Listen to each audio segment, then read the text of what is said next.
Hello, my friends. I am Father Ken Forster, a missionary oblate of Mary Immaculate.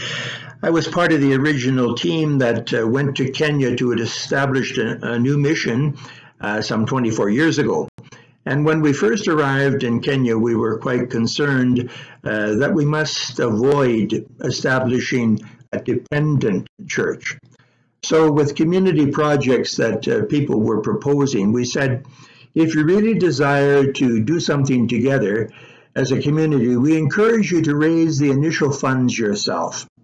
And we will match shilling for shilling whatever funds you raise with donations from our friends in Canada. So this is what we've done over the years, and we've been grateful for friends who have donated, who have shared, who have partnered with us in our collaboration with the poor in Kenya. So basically today, we are just wanting to celebrate with you 24 years of successful collaboration with the poor of Kenya. Good, thank you. Schools. Life expectancy in Kenya is 66 years of age. 42% of the population is under 14 years. So there are many children, and education becomes a tremendous burden on parents. Government assists with teachers' salaries, but parents must build and maintain the schools themselves. With parental support, MAMI has built 4 secondary day schools. The first such school was built in rural Kenya. Their success spurred the development of numerous schools built by other denominations. We also improved and provided water to another 15 to 20 elementary schools. Dispensaries. Most dispensaries in rural areas are church-run and supported, mostly tested and treating victims of malaria. An HIV/AIDS clinic was built in Kionyo. Timber mill, a necessary service in cutting timber. Before this, even boards were cut by chainsaws. Posha mill. MAMI has assisted with 2 posha mills in a few communities. Mill maize into flour, especially prepared to enable families to have ugali, which is a starch porridge that's common in most meals. Transport. All means of transport are employed, as you see. Formation. After being in Kenya a few years, we began to invite local Kenyans to become oblates. Today we have 6 Kenyan oblates in ministry and 19 others in various stages of the process of formation. Cosmas Kathinji was ordained on June the 8th, 2019, and Joseph Nkuli will be ordained this coming year. The Kionyo Women's Association organized together, and with the assistance of MAMI, built a building, produced used commercial bakery equipment, and began a business to give employment and some financial resources into the hands of mothers. That bakery is now active for the past 20 years.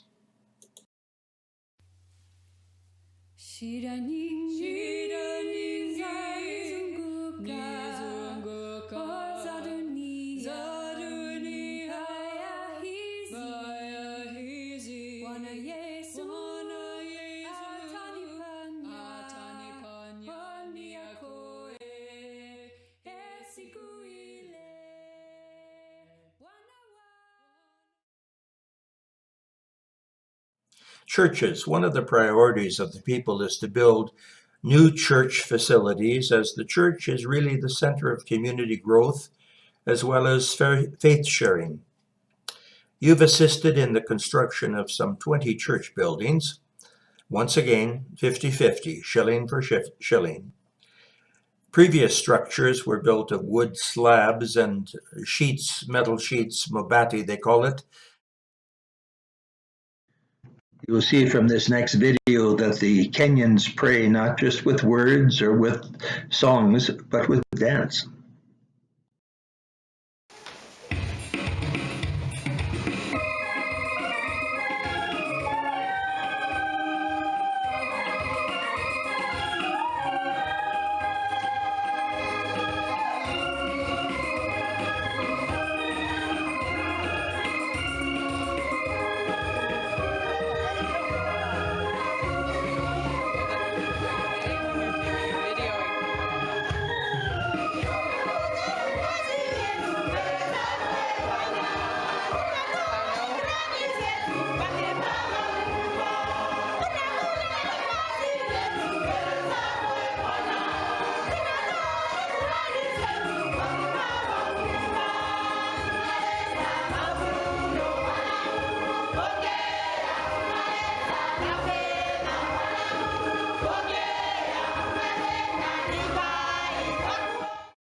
One of the tribal groups we serve is the Maasai tribe, who are a nomadic people. The men still follow their herds of goats and cattle to search for grass wherever it may grow, even in the cities themselves along the highways. They as a whole tend to maintain their tribal dress and customs as they tend to be more remote. Youth. The country is young, and young adults especially need accompaniment as they seek to prepare for some employment. We hope to build a couple of hostels that could accommodate up to 100 university students in Nairobi to provide for more affordable rooms for students whose resources are little. There are many orphans in Kenya due to the HIV/AIDS and just the life expectancy. One of our Oblate associates from Salt Spring runs an orphanage at Marimba. We assist that institution as well as a few others who care for orphans. In the first parish we accepted on the slopes of Mount Kenya, they have built a cooperative tea factory that always rates among the top 5 in quality in Kenya because of the altitude of 1,670 meters. I have found that the people generally are very hard workers. They have to be in order to earn a few dollars to care for their families.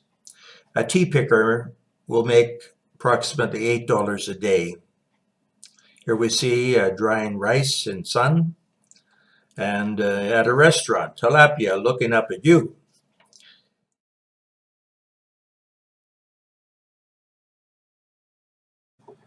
Father Fidel is chaplain to a women's maximum prison in Langata, Nairobi. Many of the prisoners have their small children with them, and they share childcare with the children of the guards. New tile floor has been put in the common room as well as in the toilets by the Missionary Association.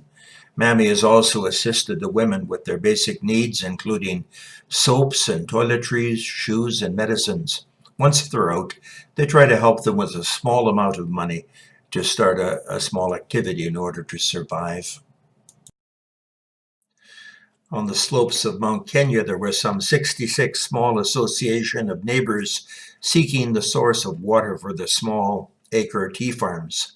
We called them together and asked them to plan a system that might serve the whole area for any who wanted to be members. Eventually, 36 of these projects became Mount Kenya East Water Association. Because of the size of the project, we got cooperation from CEDA, and one Canadian family, Joe and Jean Baer, both now deceased, donated $200,000 through Mammy as the Canadian donor portion. CEDA contributed $400,000 for $600,000 in capital. The people contributed in cash, a membership due, and committed themselves to manual labor, digging 209 kilometers of trench, 4 feet deep, for the PVC pipe. 40 concrete tanks were built, covering an area of 100 square kilometers. The 3 largest tanks being 225,000 liter tanks. 2,500 small family farms had gravity-fed water to their shambas. It took 7 years to build. Other boreholes, 5 in number to date, are serving in dry areas. The latest one is dug at Oltorutu in Kasaju Parish, serving the parishioners, the school, and the community there. Kwaheri, kwaheri, mpenzi kwaheri, kwaheri, kwaheri, mpenzi kwaheri, kwaheri.